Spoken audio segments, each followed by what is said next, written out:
años de prisión. La bancada UNE señala que al menos 3 familias con empresas de construcción han sido beneficiadas por millonarios contratos por parte del Estado. Ellos a su vez son financistas del Partido Libertad Democrática Renovada. Diputados del líder rechazan estas acusaciones. Y tras la renuncia de Joseph Blatter de la presidencia de la Federación Internacional de Fútbol, la bola del escándalo crece y el secretario general de la CONCACAF es suspendido mientras se esclarece la situación de los famosos sobornos. Y sube a 3 el número de fallecidos tras el hundimiento de un barco en China. Más de 350 personas permanecen desaparecidas. La mayoría de los pasajeros eran personas de la tercera edad. El barco no resistió un accidente provocado por una tempestad. La pregunta del día, redes sociales, a todos aquellos que ya están listos para participar, pues adelante, es un gusto que nos puedan acompañar. Ahí está la pregunta del día. ¿Qué propuestas se deben incorporar o reforzar en los planes de gobierno que presentan los candidatos a la presidencia de nuestro país? ¿Qué cree usted que deben de ser esos elementos presentes en estos planes de gobierno? Tomando en cuenta que hoy más adelante vamos a analizar lo que presentaba el lunes Manuel Valdizón del Partido Líder. Comparta con nosotros a través de las redes sociales. Desde temprano estamos disponibles.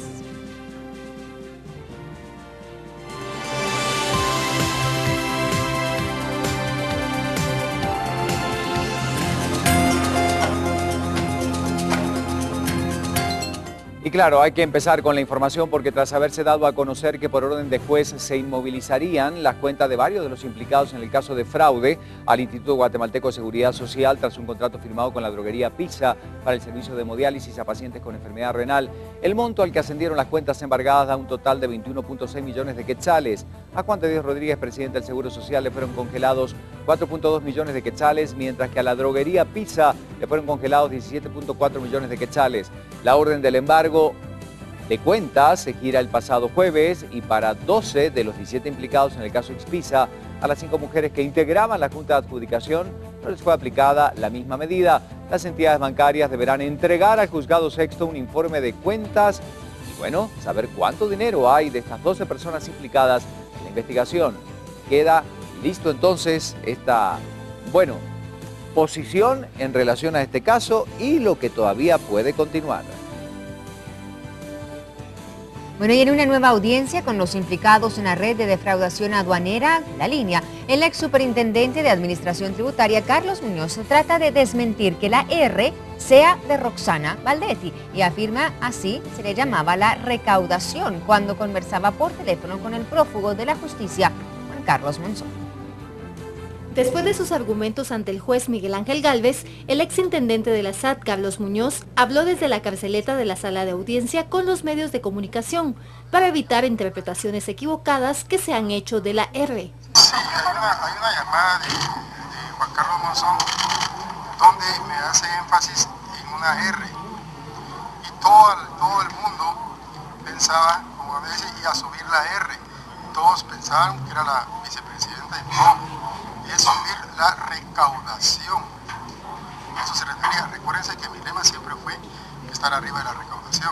Entonces, cuando él me indica a mí, entonces hay que subir la R, es subir la recaudación. Ante el juez, señaló que cuando conversaba con el exsecretario privado de la vicepresidencia, Juan Carlos Monzón, él únicamente se mostró agradecido por su continuidad al frente de la SAT, pero fue utilizada en su contra por el Ministerio Público. Y en el audio, cuando él me habla y me dice que ya los cambios no van, que la casa es mía, que no procedan los cambios. También intervino su defensor, expresando que de las 5 llamadas, solo en una participó Muñoz, y es cuando interactuó con Juan Carlos Monzón, en la cual en ningún momento se ponen de acuerdo para defraudar al Estado. Papaíto, los cambios quedan al tiempo. Eso es lo que se escucha. Y él le dice, con eso me dejas más tranquilo. Al concluir sus declaraciones ante el juez, manifestó su molestia por el embargo de sus cuentas, asegurando que hace 17 años lleva de tener un fondo de pensiones. Aclaró que son 3 millones de quetzales y no 6 como se informó. No lo estoy diciendo yo, señor juez, lo dice una certificación del banco que mi abogado tiene. Mi esposa tiene aproximadamente 7 años también, un trabajo duro de los dos, pero eso lamentablemente los medios no lo cuentan. mientras su defensor manifestó que como integrante del directorio de la SAT, los últimos 7 meses fue para validar un convenio con el presidente de la República, porque se tenía conocimiento de la existencia de hechos anómalos en la administración tributaria. En este caso al presidente de la República firmar este convenio y viabilizar la cooperación interinstitucional. Y según el vicepresidente y el vicepresidenciable, en realidad, del Partido Libertad Democrática Renovada, los casos de corrupción y defraudación fiscal habrían generado un agujero más de 500 millones de quetzales solo para este 2015. Un panorama complicado podría quedar para el partido que gane las elecciones, por lo que llaman al gobierno a que tome medidas urgentes en esta materia. El partido líder advierte que la crisis política que atraviesa el país también se traduce en crisis económica. Esto considerando que la recaudación tributaria y la defraudación tributaria reducirán los fondos del Estado, dejando así una millonaria brecha fiscal y la cual podría iniciar a percibirse en septiembre próximo. Que el gobierno central no contará con los recursos financieros suficientes ni para pagar el salario de los trabajadores del Estado. En términos cuantitativos, nosotros estimamos que el agujero fiscal que el gobierno tendrá de no hacer nada podría alcanzar 5.300 millones de quetzales a final de año, lo que equivale al 1.1 puntos porcentuales del Producto Interno Bruto. Sugirieron al presidente que se abstenga de gastos superfluos como contratación de asesores y consultores, gastos de publicidad, viajes al exterior, etc. Asimismo, pidieron que instruyera al vicepresidente como coordinador del gabinete económico para que analicen los renglones que deben reducirse. Agregaron que como bancada no aprobarán bonos, letras o préstamos que tengan como fin cubrir gastos de funcionamiento. Y a raíz de los escándalos de corrupción en la Superintendencia de Administración Tributaria, el gobierno de Guatemala ha aceptado que el Departamento de Estado de Estados Unidos realice pruebas de polígrafo a empleados y funcionarios de la entidad recaudadora, esto como medida para fortalecer la institución. El anuncio fue dado por el presidente Pérez Molina, acompañado del embajador estadounidense Todd Robinson. De acuerdo al mandatario, la embajada estadounidense amplió la estadía de 2 equipos del Departamento de Estado que se encuentran en Guatemala, pues ellos serán quienes llevarán a cabo estas pruebas. Vamos a escuchar parte de las declaraciones que daban los mandatarios. Bueno, el mandatario guatemalteco. Esto nos va a permitir pues ir determinando la confiabilidad en cada uno de los funcionarios de la SAT para lograr por medio de esto entonces ir encontrando el camino adecuado para el fortalecimiento de esta institución. Van a ser seleccionados por el mismo directorio y por el superintendente de Administración Tributaria para que se empiece y que luego pueda venir un esfuerzo más grande, un esfuerzo mayor para lograr abarcar ojalá a todo el personal que labora en la SAT.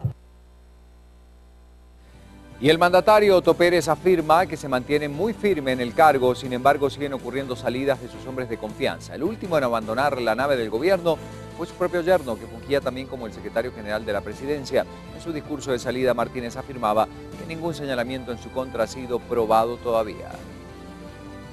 3 años en el cargo de secretario general de la presidencia, el también yerno del presidente Pérez Molina, Gustavo Martínez, presentó su renuncia. Declaró que esta obedece a la coyuntura política y mediática que atraviesa el país. Considero que en este momento mi renuncia oxigena al Ejecutivo, oxigena al señor presidente y nos evitamos estos ataques sin fundamento que perjudican al Ejecutivo por bien del país. Agregó que a su parecer también ha sido objeto de señalamientos infundados en las últimas semanas. En uno de los diarios se dijo que tengo una propiedad de 72 manzanas, que adquirí esto, y eso es falso y es muy fácil de comprobar. Otro medio dice que he incrementado mi patrimonio cuando ignora decir que ahí están los créditos y las deudas bancarias, que un capital se compone de activos y pasivos. Por otra parte, negó que la embajada estadounidense le haya notificado acerca de retirarle la visa, como había trascendido hace unos días. Yo tengo mi visa, es una cuestión que el consulado le notifica a la persona de manera personal, ellos no dan información, yo no he sido notificado, pregunté en el consulado y mi visa sigue vigente y la sigo teniendo yo. Gustavo Martínez es yerno del presidente Otto Pérez Molina y fungió también como secretario organizacional de la Unidad Nacional de la Esperanza durante el gobierno de Álvaro Colón.